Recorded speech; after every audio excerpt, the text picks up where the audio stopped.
Graça e paz, meus amados irmãos, boa tarde.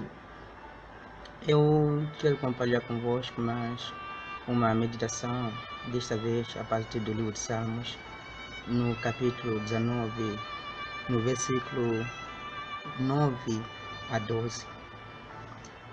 Vou fazer a leitura e leiam comigo para acompanhar com suas Bíblias. Assim diz a palavra do Senhor.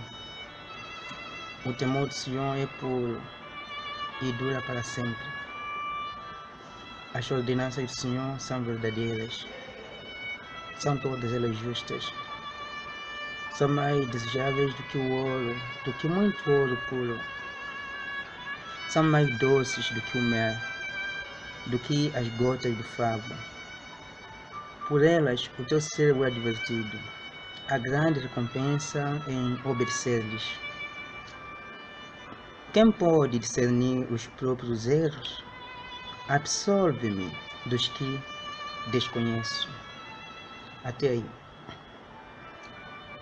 Primeiro, o que eu aprendo neste versículo, estes poucos versículos, 9 a 12. Primeiro, no início, nós encontramos o salmista enaltecendo o temor ao Senhor, que é uma das coisas muito essenciais para a vida cristã para nós. Nós encontramos em toda a Bíblia que os homens piedosos, eles eram chamados de temente a Deus.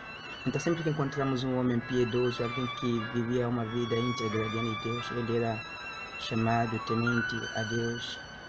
E aqui nós não é o temor que a gente tem com outras coisas no mundo, aqueles temores nossos de homens pessoais, mas um temor santo e puro que impulsiona a amar mais a Deus, que nos leva a nos aproximar mais do Senhor, a procurar estar mais perto dele, que é um temor santo. E nós encontramos o salmista ainda dizendo, enaltecendo ou dizendo que as leis do Senhor são justas, as ordenanças do Senhor são verdadeiras, são todas elas justas, são mais desejáveis que o ouro.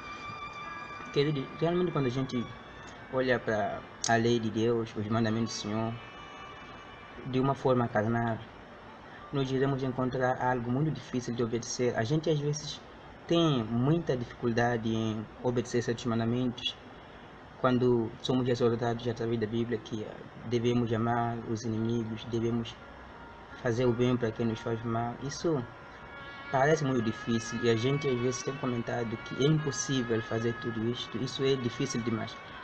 Até eu, a certas vezes, conheço pregadores que têm se irritado quando tentam pregar o amor entre irmãos, quando tentam falar de alguma coisa que seja o mandamento de Deus que o cristão tem que fazer. Eles ficam irritados porque acham difícil que um cristão realmente, ou alguém, um ser humano, possa obedecer tais coisas. Na verdade, os mandamentos do Senhor são puros, são bons. O problema não está nos mandamentos de Deus. O problema está no homem. O problema não está no que Deus diz que nós façamos, mas sim em nosso próprio coração. Somos depravados de natureza e nós não temos nada bom dentro de nós, dentro da nossa pessoa. Por isso que os mandamentos de Deus se tornam pesados demais para a gente cumprir. Tem sido uma tarefa difícil.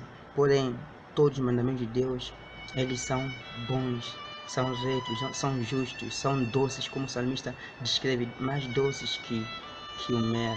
Então, se eu entender Deus na sua essência, amar o inimigo será algo mais bom para mim, e fazer o bem para quem me faz mal será algo mais bom ainda. Para não levar muito tempo, eu queria ir lá no final do verso 12, quando o salmista diz quem pode discernir os próprios erros. Na verdade, que existem defeitos até no homem mais puro, aquele que nós achamos mais justo diante da igreja ou na sociedade. Sempre tem quem a gente olha com uma relevância ou como alguém mais importante, que provavelmente nós achamos que ele não peca, não tem defeitos, não tem fracasso. E aqui a Bíblia nos mostra, realmente todo homem é pecador, todos têm seus defeitos, têm suas quedas. O homem que você mais admira pode ser mais fraco que você imagina. O homem no qual você se inspira pode ser mais fraco que você. Não estou dando mais mais relevância a você, mas somente dizer que todos nós temos nossos fracassos. E a coisa mais difícil é entender seus próprios erros por causa do orgulho natural. Este aqui no verso 13, que nós vamos chegar, ao que o salmista pede a Deus que possa lhe livrar. Então, na última parte do verso 12, o salmista diz: absolve-me dos que desconheço. Ou seja, perdoa-me dos pecados ocultos, aqueles pecados de omissão. Realmente a gente tem cometido pecados que não entende, não sabemos que cometemos algum pecado.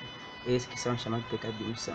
E são os pecados que a gente precisa realmente dia após dia se chegar diante de Deus para pedir perdão, porque como eu disse que a gente é difícil, não sei se existe que a gente viva um dia inteiro, uma semana sem pecar contra Deus. Então nós pecamos, existem aqueles pecados que cometemos e nem sabemos que pecamos contra Deus. Nós precisamos chegar diante de Deus e pedir perdão por esses pecados, para que possamos achar misericórdia diante do trono da graça de Deus. E existem no verso 13, como o salmista ora, aqueles pecados intencionais, e esses que são mais perigosos ainda, pecados contra o conhecimento, aqueles pecados premeditados, que a gente peca sabendo que isto é pecado, que são pecados que, segundo a lei de Deus, lá no livro de Números, se não estou errado, o Levítico, os que cometiam tais pecados intencionais deviam ser expulsos da congregação, deviam ser expulsos do meio do povo. E nós precisamos, com toda força, não uma força pessoal, mas sim se entregando diante do trono de Deus, orar contra esses pecados, sempre lutar contra eles, para que o Senhor ajude-nos a dominá-los, ajude-nos a vencê-los, ajude-nos a ter domínio próprio contra eles, para que nós não pequemos voluntariamente, não cometamos pecados premeditados, que são ainda mais perigosos. Apesar da minha exaltação não estar bastante no pecado, nós sabemos que o pecado é algo mais perigoso ainda, e eu não vou me alongar, sem mais delongas, eu termino por aqui e oro que Deus abençoe a todos nós, que possamos cada vez mais procurar ter uma intimidade com Deus, uma aproximação, nos devotar mais a Deus, para que o nome de Deus seja louvado.